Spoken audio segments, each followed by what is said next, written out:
All right, I'm going to stop screen share and bring us back to the group here and welcome everybody and thank you for joining me. George, I think you had a question you wanted to go ahead and start with. Please do. Yeah. My question is really, one of the things that you have in your mineral electrolyte supplementation is calcium. Mhm. And I've determined I've had AFib for 20 years and I've kept it under control really, really, really well after a 2.5 month episode at the beginning.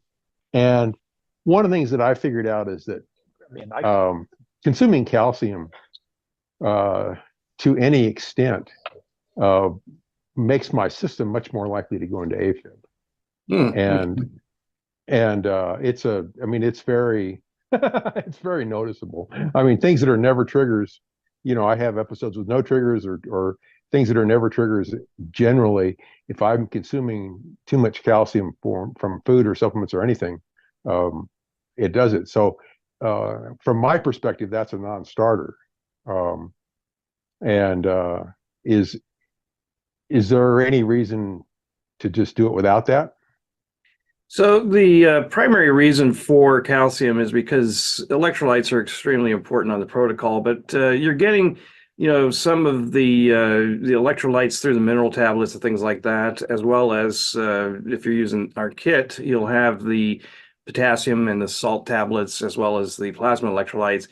The calcium and magnesium have always been separated out because they have the blend that is made as CalMag is more bioavailable because of the calcium's need to be reduced in pH. So the reason that we make CalMag the way we do is to reduce the pH of this very alkaline material, the calcium, and that allows the body to really be able to absorb that into both the tissues and the bones, or the muscles as well, for that matter. But the thing is that if somebody has problems with calcium, it would be okay to eliminate that.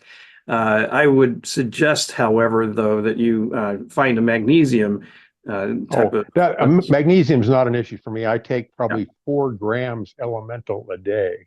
Okay, good.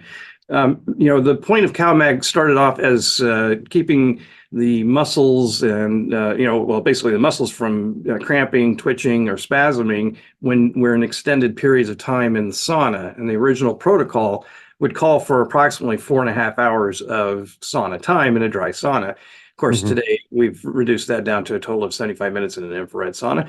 But the other thing too is that I see a lot of people who have the gadolinium toxicity, from MRIs, also lead toxicity, and those both store in bone. So the idea with the CalMag beverage is not only are you helping the muscles, so when the cramping or spasming can not be a problem, but the calcium is also going to help displace the lead and gadolinium in the bone. So if those aren't an issue for you, then but the calcium is, then by all means, it's okay to or either reduce or eliminate it. Okay, thank you very much. Yeah, my pleasure. Anybody else have any questions? We got a small audience so far right now. I do have a question from one of the people who signed up for the event tonight but could not make it. And her question is Anne. Her question is about zeolite, and she wants to know when's a good time to take the zeolite around the supplements and how they may or how it may affect the absorption of supplements. So zeolite is actually one of the better binders for many reasons, but for this specific purpose, the zeolite is actually not going to absorb nutrients like the activated charcoal is well known for doing. The zeolite actually has built into its own structures from the environment where it was formed, because it is volcanic ash that hits seawater at temperature, and it forms these aluminosilicate cages that pick up a lot of different things from their environment, including things like calcium, magnesium, potassium, sodium, and chloride, and some other elements. And so, because of its higher affinity for the higher atomic weighted materials like heavy metals, it will actually do an ion exchange where it releases these good minerals in order to pick up the toxic metals and other positively charged poisons. So. There's a couple of things that are going on that are related to actually the vitamins and minerals. We're really totally analyzing the vitamin A condition because it has been showing in recent studies to be something that we may want to revisit, especially the high doses of it. We may want to come down, with the dosing of the vitamin A, and that also applies to vitamin E. So we're looking at redoing some of the dosing based on current tech or current research. So that's one of the things that we'll be talking about, probably the next week or two. I'll probably put another blog article out because I do have a blog. I don't know if many people know about it, but there is a blog on our website. If you go to getdetoxinated.com/blog, you'll find it. But I try to publish once a week on that, and I'm probably going to wind up writing a blog article on the vitamins. There's some other interesting things about vitamins that are going to be included, and I'll give you a little bit of a primer on it, or a little bit of a spoiler alert, if you will. But there has been some interesting revelations that I've had, especially with some of these slow or extended or time-released products that you could say they're big pharma generated type of products like niacin.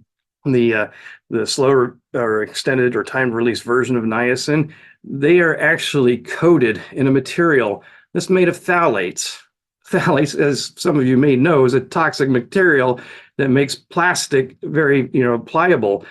So that was a rather revealing shock to me when the research that I've been finding shows that they're actually using phthalates to make these vitamins timed release or slow released.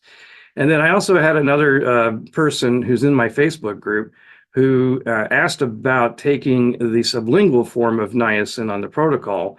And while I did respond to his question in the group, I'm going to wind up probably talking a bit more about that in this particular blog, because the sublingual forms of niacin are going to probably throw off all of the timing and the size of or the magnitude is a better word, of the rebound. So the interesting thing is that it's so rapidly absorbed into the system, the niacin is, that it can wind up actually causing an immediate rebound. And that's something that we had not considered, as far as any form of niacin, this a sublingual form. But this gentleman was wanting to use it, and I don't know if he was planning to do it for the protocol, but he was asking about taking 100 milligrams and not really experiencing a flush, which surprises me.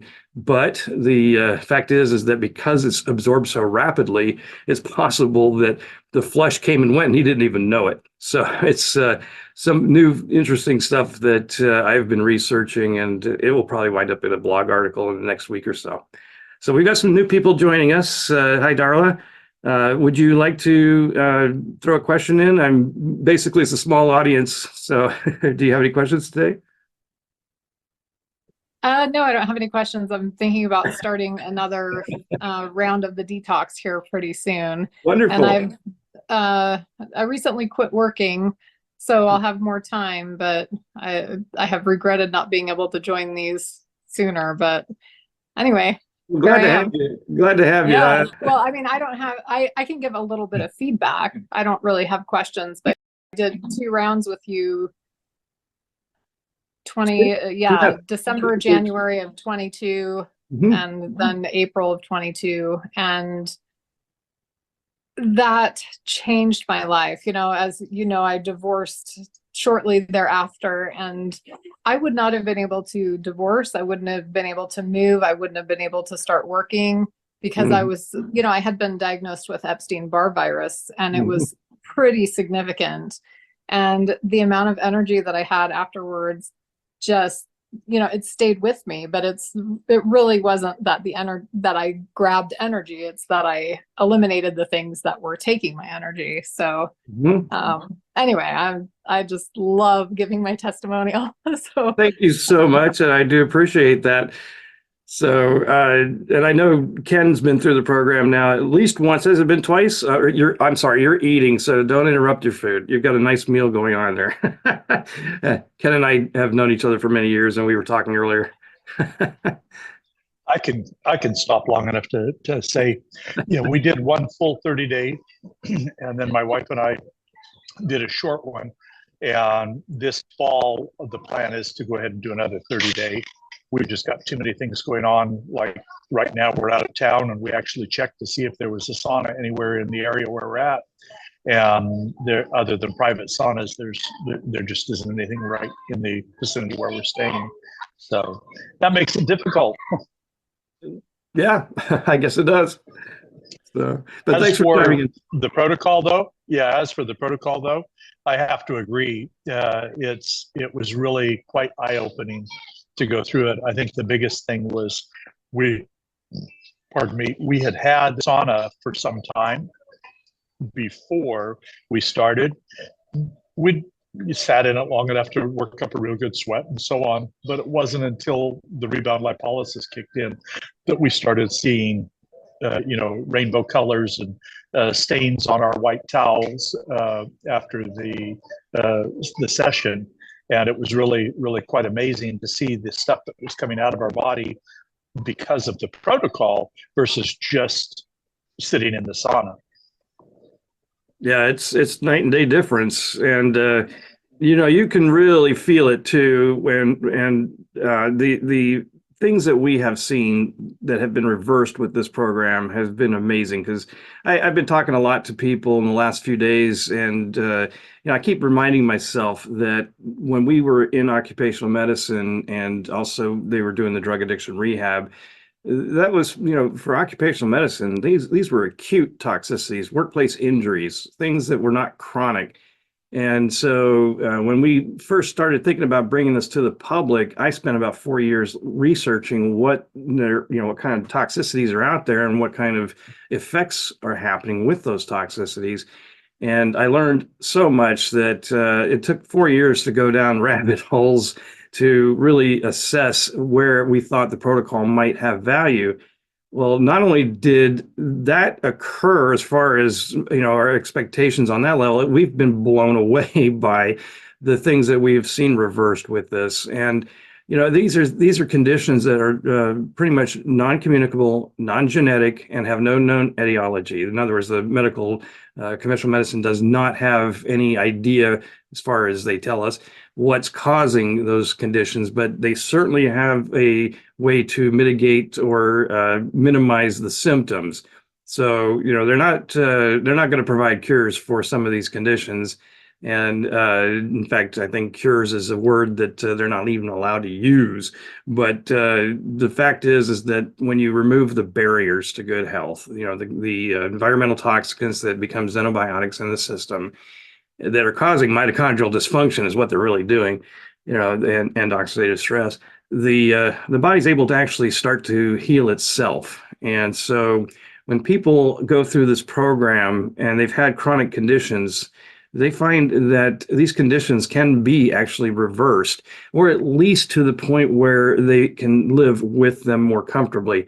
I've had some people who have had to do this protocol multiple times, and I'm talking even up to 7 times, but that was because of the amount of toxicity they received.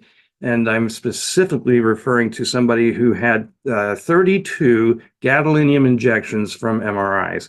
And each gadolinium injection leaves about 1.5% of the injection behind in the system, but there is no safe level of gadolinium. So the problem with her was it really disabled her, made her bedridden, and she really didn't want to continue on.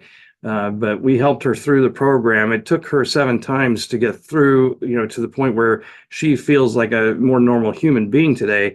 But I did notice that after the third time that she went through it, she was actually more able to, function in life and even dance.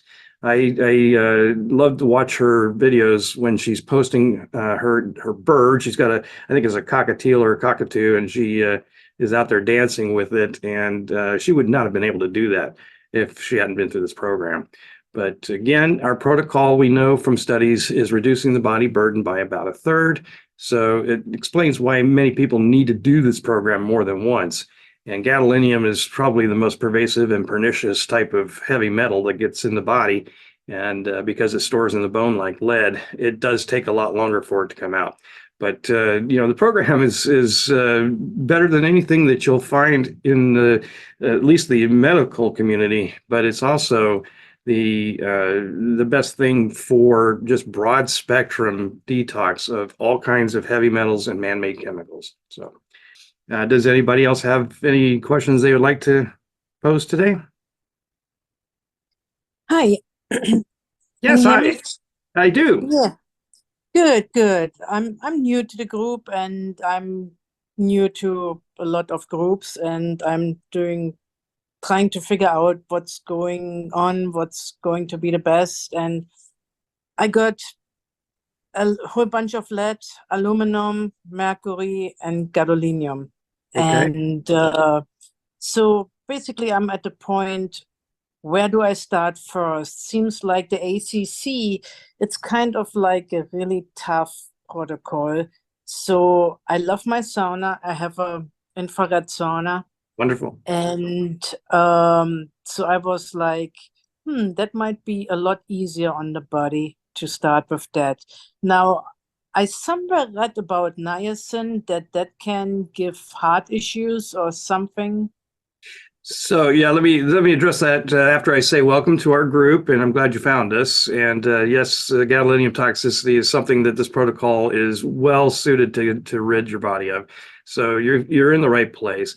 The thing with in fact, I also wanted to cover the fact that when you said ACC, a lot of people may not know that's the Andy Cutler protocol. So, but the thing with excuse me, the niacin and the reported in the literature concerns with increased cardiac incidents. That study or that paper was based on some really they are basically trying to tell us that people who have already been or presented with cardiac issues are getting worse because of niacin. That's what they're doing. And they're also using the niacinamide and the extended forms of those. And as I said earlier, which you probably were not on this Zoom call yet. I heard that. I got at 9:30 I got on. Okay, so the phthalates are something that are toxic to the body. So it doesn't surprise me that the pharmaceutical grades of the niacinamide or niacin itself are hepatotoxic. I mean, they're firstly, anytime you slowly release niacin into the system, it causes the liver to have to process or metabolize that niacin over a longer period of time. And then you throw the phthalates in there. That was a shocker, but it does not surprise me. Anyway, I have written a blog article, speaking about the blog, on the very information that you're referring to. So I've addressed that both in my blog as well as in that Facebook group. But there are no worries with pure niacin. In fact, nobody has ever died from taking niacin. There was a case where a woman attempted suicide, and all she had was a bottle of brand new bottle of niacin, and she ingested the entire contents in one sitting. And the EMTs calculated that she had taken 250,000 milligrams in one dose. Now, she probably wished she were dead because I'm sure that had her stomach knotted up. I know what it's like to take more than you're expecting.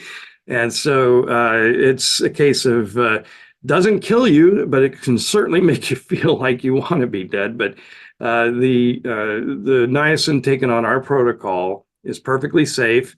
There's only 1% of the population who has a true allergic response to niacin. And I've actually only encountered one person in my entire career with this that had a problem with it.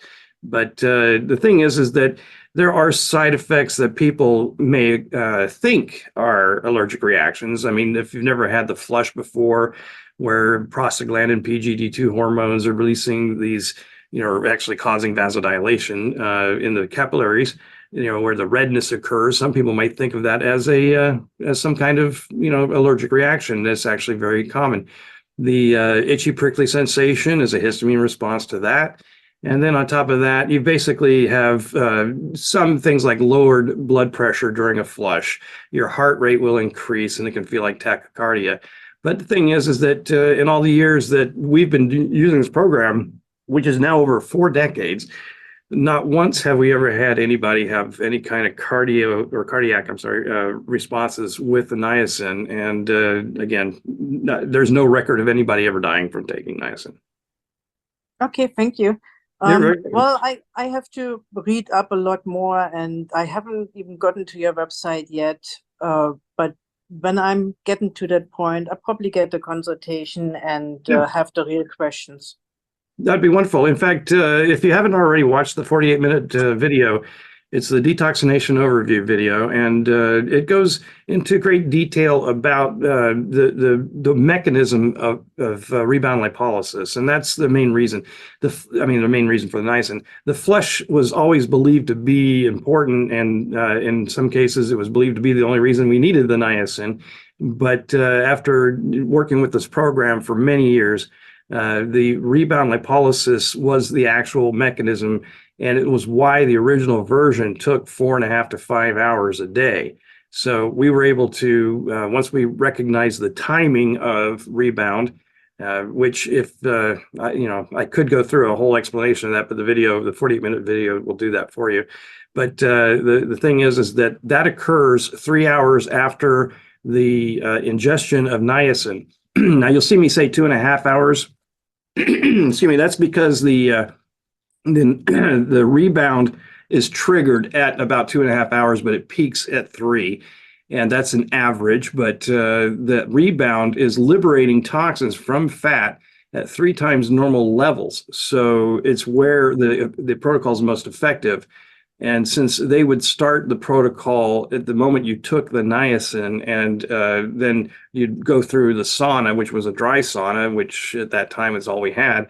And because of the oppressively hot nature of them at maybe 180 to 200 degrees Fahrenheit, people could only sit in those saunas for 15 to 20 minutes before they had to cool down. And so there's a lot of repeated cycles of heating and cooling. And so by the time they got, to the 4th and 5th hour, they're finally producing what was needed to excrete lipophilic toxins, and that's the sebaceous sweat. So, we don't sweat toxins out through our sweat glands, but the sebaceous sweat needs to be produced. And so essentially, once we realized that the niacin was more effective at the 4th and 5th hour of the original method, then we realized that the first 3 hours could be eliminated and or given back to you.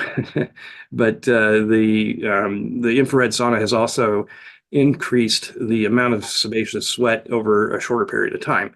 So the protocol has been tremendously improved based on that. So is there somebody that wants to ask a question? Is that Steve? Yeah, I was just asking about the that gene MFTHR. Oh, MTHFR. Yeah. Okay. Is I that- exposed your chat down here too. So yeah, let me explain MTHFR. So my Does that have interactions with niacin? Like if you have a response to that, I guess like folic acid. It depends on if you're an undermethylator. So MTHFR is it's essentially an enzyme that helps break down, I think it's the methyl groups. But the point is that the reason that people think that they have a problem detoxing with the MTHFR gene polymorphisms is because they've been told that that causes the body to not be able to detox, or at least more efficiently like others. But the reality is that when we look at what a toxin is, it's not necessarily a heavy metal or man-made chemical. In fact, the exact definition of a toxin based on Oxford is a toxin is an antigenic poison or venom of plant or animal origin produced by or derived by microorganisms, and in low concentrations in the body can cause disease. And that's really what the definition of a toxin is. And that's what MTHFR has, or when there's these gene polymorphisms or variations, that's where the problem is. But there's not a person on this planet who has adapted to being able to detox any man-made chemicals. So everybody's got that problem. But with MTHFR, there's also the undermethylation. Now, undermethylation is something that I don't want to go into great detail with, but there is a concern for some that niacin is what's known as a methyl sponge. So it will take up methyl groups. But the reason that that's not a problem is because we use lecithin on the protocol. And lecithin has two purposes. It's essentially there for the fact that it's an emulsifier, and it helps break down the oils that are used in the program. But the second thing is that lecithin is a primary source of choline, and the choline is actually a methyl donor. So we've never had a problem with MTHFR with our program. Okay, cool. Thank you. Yeah, my pleasure. Hey, Dan. Yeah. Hey, Paul. Hey. I'm doing well. Were you talking about leaky gut last time? As like taking care of before you start the program? We probably did. The leaky gut issues tend to be related to the fact that toxins are actually causing the permeations of the lining. But the program is actually able to help clear that up. But I do recommend people look at leaky gut protocols before they do ours. Okay. Were you ever using like that Terramin? I think it was called Terramin. It was kind of like a clay. The thing about binders is that there are several different forms of binders, and they each have their own mechanism of action, and they have actual affinities that are sometimes different from one another. So example being, the heavy metals and some of the positively charged poisons are best suited for zeolite, or zeolite's best suited for them. And then activated charcoal is a close second. But when it comes to mold mycotoxins or candida overgrowths and things like that, you want to look at something more like bentonite clay or enteros gel. So each binder has its purpose. And since people have different needs, the kit could not possibly contain the binders. And we would need to, explore different, binders for different purposes. So anyway, the common protocol, though, will always have activated charcoal and zeolite. Did you mention something about that the gel? Was it from Enteros. Russia or something? Or was Enteros it- gel, yes, a Russian product. Were you saying something before about the way that it was shipped or something? It might not be Yep. as effective. So what happens is Enteros gel that comes in a tube, kind of like a toothpaste, should not be refrigerated. And unfortunately, early on, I don't think they're doing it now, but early on, there were shippers that were actually refrigerating the product. And so the gel would arrive in a liquid form. And if it is in a liquid form, it's been damaged and basically useless. I think in the States now, though, that's been resolved. So people I've heard that have ordered the Enteros gel are getting a gel. Okay. I maybe have one more question. Certainly. So, if you have a whole bunch of toxic metals, do you happen to know what's going to get pulled out mostly? So the way our protocol works is toxins that are stored in fat are liberated. In fact, anytime your body's producing ATP or adenosine triphosphate energy, there's going to be some liberation of toxins. So the body is constantly liberating toxins from fat through ATP production. So when your body is producing adenosine triphosphate energy, there's free fatty acids from lipolysis that are being released, if you will, from the fat to go populate other cells in the body that produce ATP as well. So mitochondria are in all fat cells and all cells in the body, but only the fat cells have the fuel. So the free fatty acids are going to leave the fat cells they're currently in and go populate or fuel the other cells. And in that process, there's a siphoning effect of toxins that are stored in the fat. And this is a layman's description, but it's also a pretty fair one, because literally I've heard too many people use the term that the fat cells explode, or they break down, or some kind of catastrophic effect happens to the cells. That is not at all the case. these toxins are liberating from the fat with the free fatty acids because it's a lipid mobilization. And the studies definitely show that toxins like DDE, which is a metabolite of DDT, and some PCBs and things like that that have been studied are being liberated with the mobilization of the lipids. So when we have the rebound lipolysis condition caused by niacin, it liberates toxins at 3 times normal levels, and it doesn't matter what these toxins are. So, whatever's in the cell at that point is, whatever's close to being liberated. In other words, not everything at one time is coming out of that fat cell, but there will be a large quantity of, or larger quantity of these toxins being liberated. And once they get back into circulation, then they have about 72 hours before they're either going to be excreted through sebaceous sweat, picked up by binders in the GI tract, or they're going to go through enterohepatic recirculation where the liver is going to try to break it down again, and it's not going to be able to. And so what winds up happening is they get redistributed or sequestered elsewhere. So the fact is that whatever toxins are in the fat are going to get liberated at some point during this protocol. And the point is for them to get to the points of elimination, like the sebaceous sweat or the binders. So we can't, pinpoint that aluminum is going to have, a quicker exit than maybe mercury or gadolinium. It's not like that. It's all about the fact that it's whatever gets liberated is going to have about 72 hours before it gets dealt with. And the reason the protocol does take so many days is because the fact that some of these toxins do redistribute and sequester elsewhere. So, on another day, they'll get liberated and they will then hopefully be dealt with. So the question about, is there any way of identifying which, toxins or metals or what have you are going to be, removed the first? It's not possible to say. Thank you. Yes, you're welcome. Thanks for the question. So anybody else have any questions? I was wondering, one of the things when I took a test, I was high in the MTBE, that gasoline additive. Yep. Supposedly they phased out of that, but it's probably still in the groundwater, I think. Are you familiar with? Yeah, absolutely.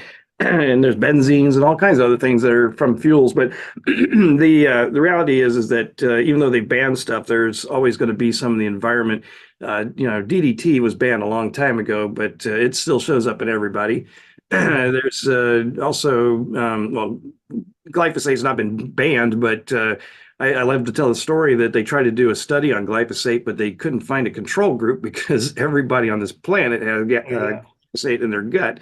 But products that have been banned aren't necessarily going to just go away. They're in the environment, and unfortunately, this planet's been so poisoned that the food that they grow, picks up that stuff and it's contaminated. And I'm sure what we think are organic is probably still contaminated with something, but and I hate the fact that they're also basically diluting what organic really means. That's a big problem. I mean, I think they're trying to say that apeel is going to be in the organic label, but if you're not familiar with apeel, look that one up. But another thing that Bill Gates is pushing on us. Yeah, and I think, like we talked before, with the jet fuels. Yep. And more.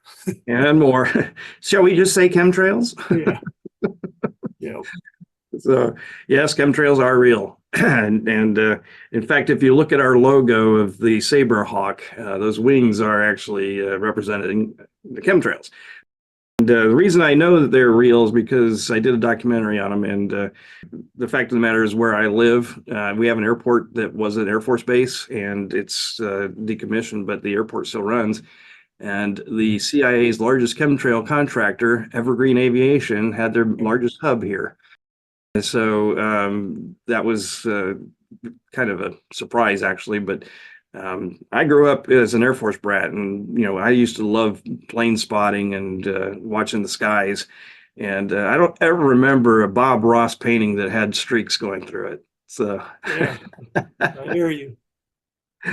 So. I mean, even just the fuel itself. I don't know if you got that email from me, but talking about the I don't know what they're using now, 7 or 8. It's 8 now. It's super It went dirty, from right? 5. Yeah. Oh yeah.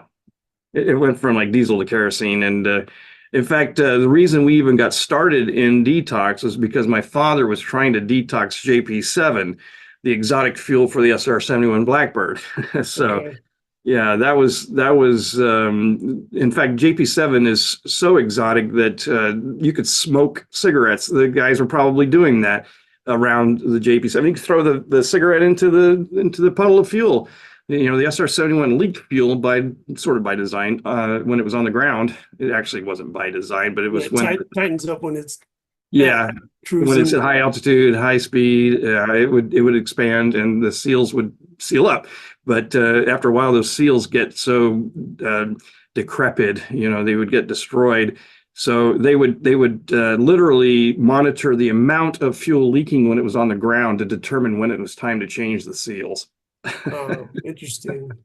But that also meant that these guys, the ground crews, had to wear rain ponchos to try to protect themselves. They didn't work. But you know, my father was their flight surgeon, and he was trying to find a way to detox them. And to this day, there really is nothing in the medical literature except what we've published on how to remove chemicals or even radioactive elements. So we do heavy metals, radioactive elements, and man-made chemicals. So. It's broad spectrum to steal from Monsanto. Well, I know what you're talking about because I was in that industry, so Yeah, I need the detox. Thank you. we will go ahead and call it a night, and next month we'll pick this up, and I hope to see you guys and have a wonderful rest of your week. Take care. Thank you. Thanks, Thank you. Dan.